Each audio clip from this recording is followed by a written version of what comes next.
Baik, kelompok yang kedua dari lam tadi ya, lam kay.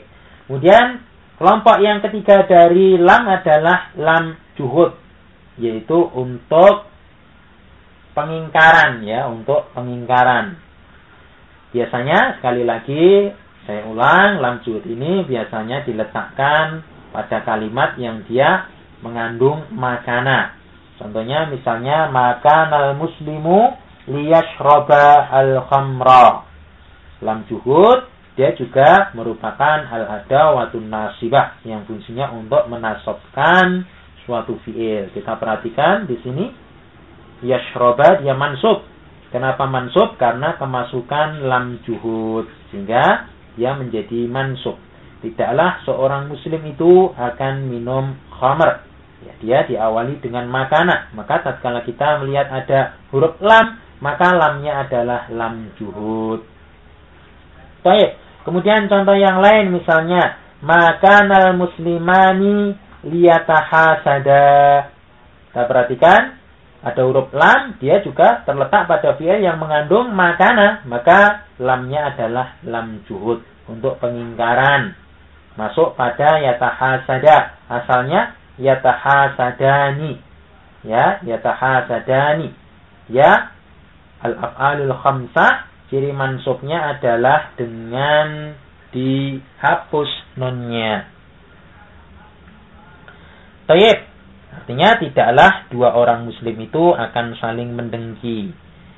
Kemudian contoh yang lain dari lam juhud adalah kita perhatikan juga dia pada suatu fi'il yang mengandung makana ya. Makanal muslimuna liyatruku as-sholata.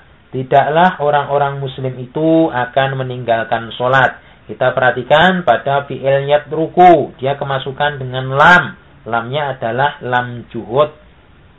Ya, termasuk kelompok dari al-adawatun nasibah.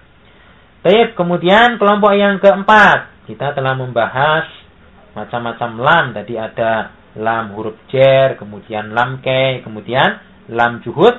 Sedangkan yang keempat adalah lam amr. Kita pun telah bahas lam amr. Untuk sekedar dimurajaah bahwasanya lam amr dia termasuk kelompok dari al-adawatul jazimah. Kelompok yang menjazmkan suatu fi'il. Contohnya misalnya liyadkhul fil masjid. Hendaklah ia masuk ke masjid. Jadi yadkhul dia menjadi majzum tatkala kemasukan dengan lam amr. Tanda majzumnya dengan sukun karena dia termasuk kelompok fi'il sahih akhir. Kemudian contoh yang lain liyadkhula fil masjid. Yadkhula dia adalah bentuk majzum karena memang asalnya yadkhulani. Asalnya yadkhulani termasuk al-af'alul khamsah. Kemasukan dengan lam amr di sini. Liyadkhula ya, bentuknya diperhatikan. Kemudian bentuk yang lain liyadkhulu fil masjidi. Ini pun bentuk majzum karena asalnya yadkhuluna. Karena majzum termasuk al-af'alul khamsah. Tanda majzumnya adalah dengan hadfun nun, dihapus nunnya sehingga menjadi liyadkhulu. Hendaklah mereka semua masuk. Taib, itu untuk kelompok yang keempat. Kita akan belajar kelompok yang kelima tentang macam-macam la. Di sini disebutkan ya macam-macam lam ya. Di sini disebutkan ada lamut taukid. Ada lam yang dia dikenal dengan lamut taukid. Apa itu lamut taukid? Di sini disebutkan ya contoh-contohnya. Misalnya la yadkhulu fil masjid. Artinya sungguh ia akan masuk ke masjid. Karena lam taukid fungsinya untuk menekankan atau menguatkan makna dari suatu fi'il. Nah, untuk membedakan dengan lam-lam yang lain, apa bedanya? Kita katakan bahwasanya lam taukid dia tidak mempengaruhi i'rab dari suatu fi'il. Jadi lam taukid dia itu fungsinya bukan untuk menasabkan ataupun untuk menjazmkan. Jadi nanti kalau kita menemukan suatu fi'il ya, dia tetap keadaannya marfu misalnya, maka lam tersebut adalah lam taukid. yang fungsinya adalah untuk menguatkan makna dari suatu fi'il. Contohnya misalnya la yadkhulu fil masjid. Kita lihat yadkhulu dia tetap marfu. Berarti lam yang di depan dia lamnya lam taukid. Artinya sungguh ia akan masuk masjid. Tapi misalnya contoh yang lain, la yadkhulani fil masjidi. Ya, sungguh mereka berdua akan masuk masjid. Kita perhatikan. Ini fi'il al-af'alul khamsah kok masih ada nunnya. Berarti apa? Berarti dia bentuk marfu. Karena cirinya dengan subutun nun. Loh, kok fi'il al-af'alul khamsah kok masih ada nunnya? Berarti dia marfu.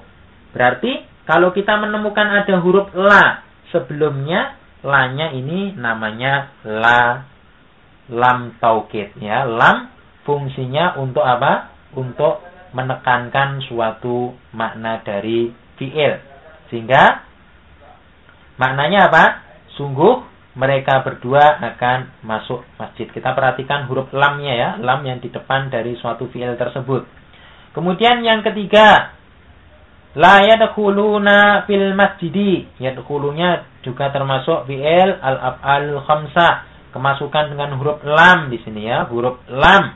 Jadi dia tidak merubah i'rab, tetap marfu. Maka lamnya dia dinamakan dengan lam taukid yang fungsinya untuk menyangatkan atau untuk menguatkan makna dari suatu fi'il. Maka oleh karena itu kita perlu tahu macam-macam dari huruf lam. Di sana ada berbagai macam fungsi. Makanya ini merupakan salah satu faedah penting supaya kita dapat mengenal maknanya dengan lebih paham. Misalnya kita jangan sekali-sekali membaca apa? Pada surat Al-Kafirun itu apa? Dengan la. Ini kan la-nya la nafiyah ya. La a'budu ma ta'budun misalnya. La-nya la nafiyah. Karena kita lihat a'budu dia tetap marfu. Dia tidak majzum. Berarti la-nya la nafiyah. Sehingga artinya tidaklah aku menyembah apa yang kamu sembah. Maka la-nya dibaca panjang. Tatkala kita keliru misalnya terburu-buru membaca dengan pendek la a'budu ma ta'budun, maka ini maknanya berubah total. Maknanya menjadi apa? Sungguh aku menjadi penyembah apa yang kamu sembah. Wal iyadu billah. Maknanya bisa berubah jauh karena lam berubah menjadi lam. Asalnya la, huruf la menjadi huruf lam. Lamnya tidak merubah i'rab dari suatu fi'il, maka maknanya menjadi berubah. Karena dia berfungsi sebagai lam taukid. Baik, mungkin itu yang dapat kita sampaikan pada pertemuan kali ini. Intinya pada pertemuan kali ini kita membahas tentang macam-macam la. Macam-macam la. La ada la nahiyah dan la nafiyah. La nahiyah untuk melarang, yang dia dicirikan dengan menjazmkan fi'il mudhari'. Kalau la nafiyah, dia adalah berfungsi untuk menafikan dan dia tidak menjazmkan fi'il mudhari'. Kemudian kita juga telah membahas macam-macam lam ya, huruf lam. Di sana ada berbagai macam huruf lam. Ada lam sebagai huruf jar, ada lam sebagai lam kei atau lam juhud, kemudian lam amr dan lam taukid.